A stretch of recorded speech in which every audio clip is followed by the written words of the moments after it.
With 2013 being the year of Luigi, Nintendo wanted to give the green underdog the spotlight of so many games. And by so many, I mean just 3.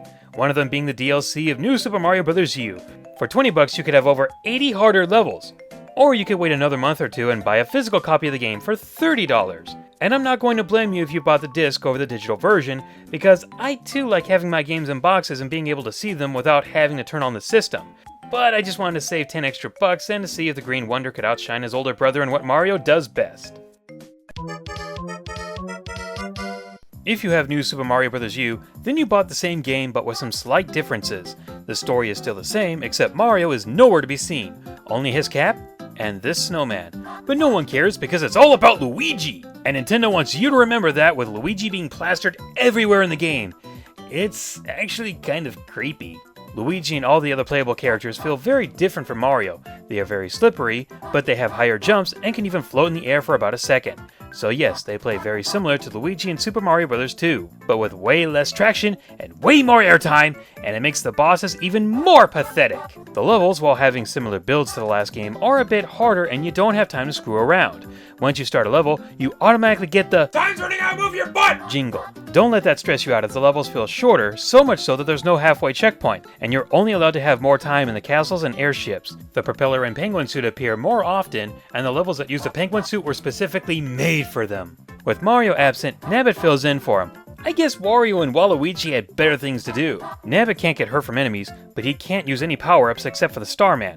Oh, but for all the power-ups he collects and makes it through to the end of the level in one piece, he trades them in for extra lives. Does this guy really need that? I mean, yeah, he can still die in lava and such, but he's basically the easy mode for a game that's supposed to be harder. Of course, if you're playing as Nabbit, then you can't chase after him in the levels to get a P Acorn suit. Yeah, that part is still there, along with the same world map and no new power-ups. Let's see, good things. Well, I do like the difficulty increase of the game. It's not super hard, but it doesn't feel anywhere near as painfully easy as New Super Mario Bros. U was. I'm not kidding, those levels felt very lazy in that game. Here it's like they said, just put in more enemies. Simple, but very effective. Sure, Luigi is very slippery, but for all those high jumps and floats, I'll put up with it. It at least makes the game feel a little different, and it's pretty cheap. $20 for this sounds about right to download, but if you don't have New Super Mario Bros. U, then you can't play it, and you'll have to get the physical copy for $30. Which is what New Super Mario Bros. U should have cost in the first place. So, negatives. Well, there's still no online mode, but since this is basically an extension of the previous game, I can't really fault it for that. I still hope that Nintendo can one day realize that this isn't the 90s anymore, and that online multiplayer is at a great replay value. Sure, the offline multiplayer mode is fun, but Nintendo needs to focus on both modes for their games, like they do with Mario Kart.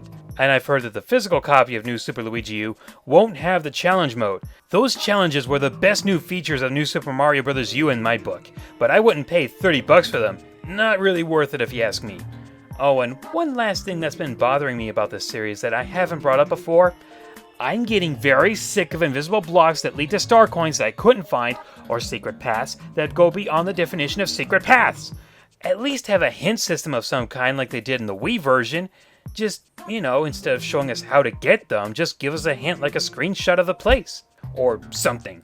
I mean, after all, in this one, you don't have much time to go looking for all the coins and secret passages. They don't give you that much free time to go screwing around. Not to mention, I don't like the fact that you have to have the right power-up at the right time to get some of those star coins. I know I can't be the only one bothered by that.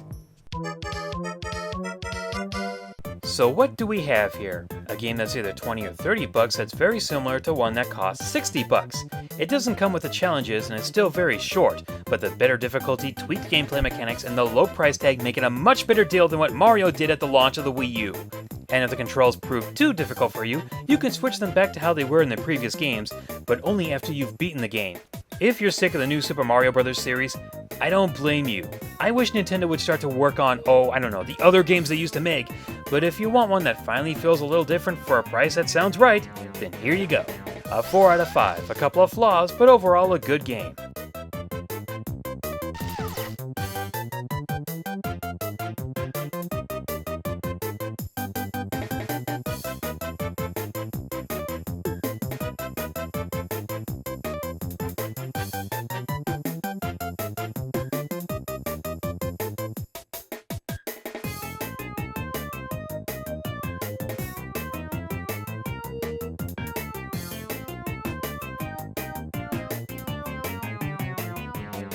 Mario, look at what your younger brother did for 20 bucks. When did you become as greedy as Wario? So, more videos to watch. Well, there's the new Super Mario Bros. U review in case you're interested in that, the Sin and Punishment Star Successor review because more people need to know about it, my 10 favorite Hoenn Pokemon list while I work on the Sinnoh list, and sadly, I don't have a video plug for today. There's not much going on, and I'd like to give the spotlight to others before going back to those who've already been plugged. But for those who missed it, I did get that Quick 5 Backstabbers list done, so there's that video in case you weren't informed about it. And with that, I'm out of here. Later, everyone!